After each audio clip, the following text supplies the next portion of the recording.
પોરબંદરના મહિલા અગ્રણી હિરલબાના સાયબર ફ્રોડના ગુનામાં પોલીસે અટકાયત કરી હતી. સાયબર ફ્રોડના કેસમાં કોર્ટે પોલીસે હિરલબાના 10 દિવસના રિમાન્ડની માંગણી કરી હતી. જોકે કોર્ટે હિરલબાના 2 દિવસના રિમાન્ડ મંજૂર કર્યા છે. મળતી માહિતી મુજબ પોરબંદરના મહિલા અગ્રણી હિરલબાના સાયબર ફ્રોડના ગુનામાં પોલીસે અટકાયત કરી હતી. ત્યારે ગઈકાલે તેમને 10 દિવસના રિમાન્ડની માંગણી સાથે રજૂ કરવામાં આવ્યા હતા.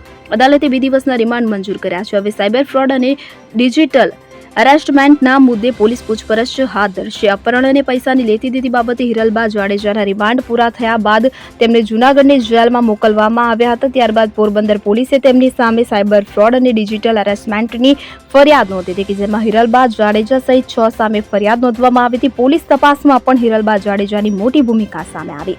ગુજરાત ઉપરાંત અન્ય રાજ્યોમાં પણ સાયબર ફ્રોડ કરવામાં આવ્યું હોવાનું સામે આવ્યું.